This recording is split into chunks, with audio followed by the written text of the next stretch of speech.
मेरो भान्साकोठामा म हजुरहरूकै विष्णु न्यौपाने बिहान ब्लगबाट ल आजको ब्लग सुरु गरौँ। जस्ताको तस्तै है त। ल आज चाहिँ नि यहाँ मैले आटा निकालेको छु। अन्त सर चाहिँ नि आटा यहाँ धेरै होइन, अलिकति भात पनि बचेको छ।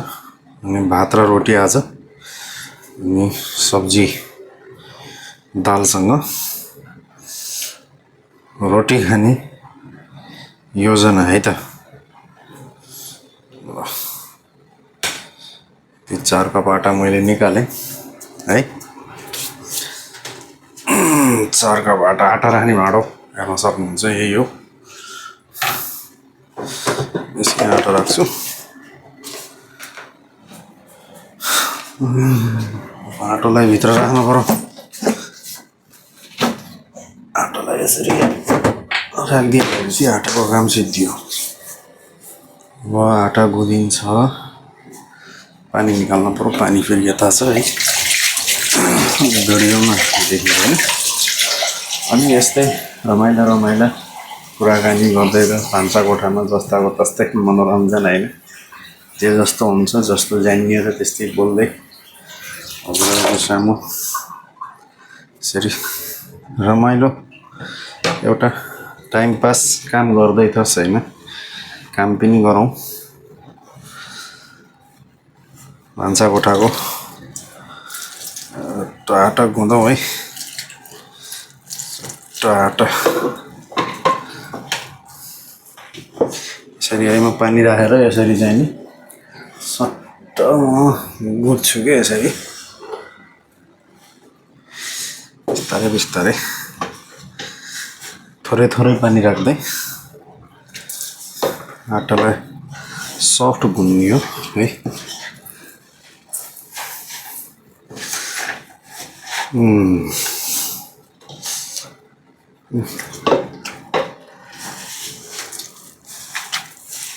यस्तै छ हेर्नु। अब सब्जी आलु बोडीको सब्जी छ है, त्यही भएर है गरम अघि तताएँ मैले। भ्लग बनाउनुभन्दा अगाडि नै त्यसलाई तताएँ।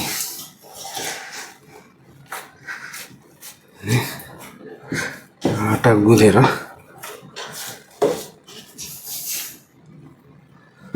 त्यसपछि फेरि अलिकति साह्रो भयो जस्तो फिलिङ भयो। गिलो के अझै अलिकति चाहियो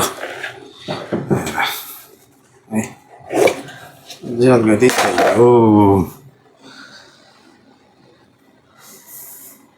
यसरी यति छर्किनु पर्यो, यति फेरि त्यसलाई गुन्नु पर्यो। गुन्न त पर्यो नि त।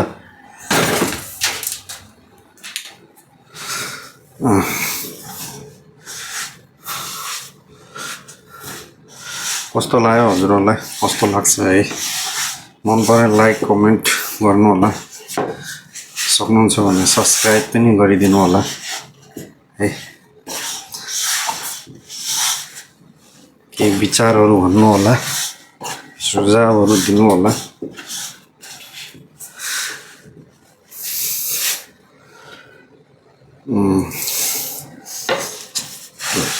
आटा गुँदेर पनि भिल लागेको छ।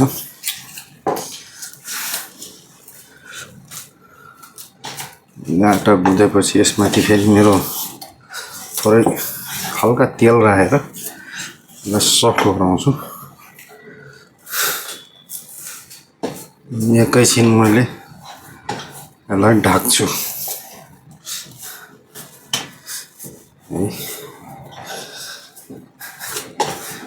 एकछिन ढाकेर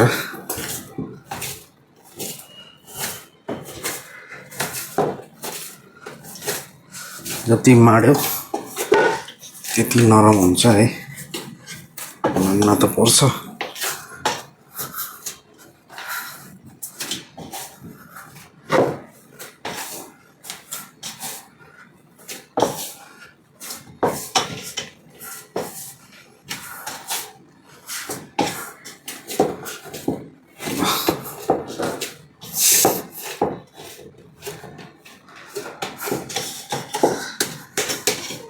यसरी चट्ट आटाको डल्लो रेडी भयो है। अब यसमा मैले थोरै तेल राखेर डाइरेक्ट आँटाबाट यसरी खन्याउँछु। थोरै आटाको माथि माथिको लेयरमा चट्ट चारैतिरबाट लागोस्।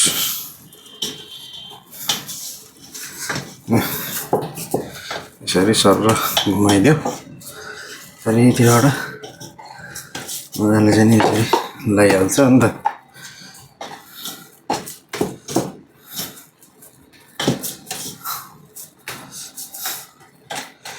अब यति आटाको कमसेकम 25वटा जति रोटी बन्छ है। 25वटा जति रोटी र यसको एउटा रोटी बनाउने भने के हुन्थ्यो होला। आइनो बनाएको छैन अहिलेसम्म, किन बनाउने, आटा फालिन्छ, फाल्ने काम गर्नु भएन। अब यो फेरि मेरो आटा छोप्ने रुमाल हो, जहिले पनि त्यहाँ राख्छु। अनि यसलाई यहाँ यसो धुन्छु सर एकचोटि मजाले चाहिँ यसलाई धोएर आटा छोप्ने तरिका हेर्नु है। धोएर यसरी धोइसकेपछि निचोरेर रुमाललाई रुमाल निचोरियो है। अनि यसलाई एकचोटि यसरी झाडेर सर एकैछिन मैले यसरी ढाका ढाका गर्छु। यति ढाका ढाका गरेपछि माथिबाट फेरि एउटा थाल लिएर थालले पनि ढाक्छु। अब कमसेकम 15 मिनट ढाकिसकेपछि आटाले चाहिँ नि बाफ छोड्छ र बाफ यो थालमा पनि देख्न सकिन्छ। मैले अहिले देखाउने छु हजुरहरूलाई। अनि 15-20 मिनट यसलाई छोपेर म खानाको तयारी गर्नेछु, रोटी बनाउने है। त्यसपछि आटाको भाँडोलाई जहाँको त्यहीँ राखौँ दिइहालेपछि यो मेरो डस्टबिन है। डस्टबिन छ, यहाँ वासिङ मसिन छ, मिक्सर छ, यहाँ ग्यारेज छ है, सबै थोक छ। देख्न सक्नुहुन्छ भएको जे छ त्यही छ। फ्रिज यहाँ छ, अन्डा वहाँ छ।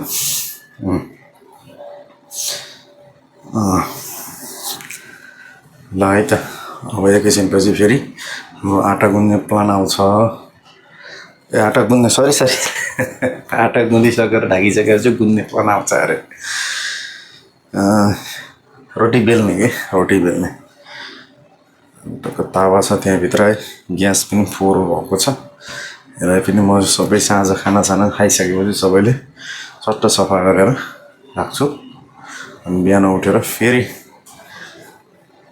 अब जिम जानै पर्यो। भुँडी देख्नु भयो होला, भुँडी छ भनेर भन्नुभयो होला। ज्ञान जस बढ्या छैन, छन छ भुँडी है, यत्रो भुँडी छ है। पहिला अझै ठुलो थियो यहीँ अनुभव हुन्छ, अहिले चाहिँ अलि घटे जस्तो अनुभव पनि भएको छ। चट्ट जिम गइन्छ है।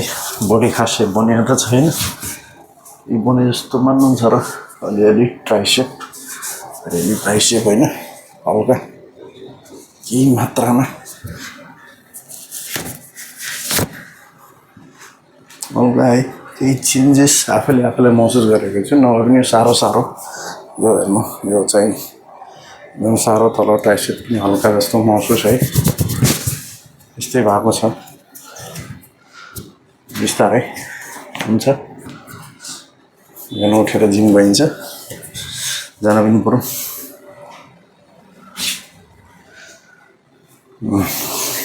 ल फेरि अब एकैछिनमा हाम्रो रोटी बेल्ने बेला हुन्छ है त।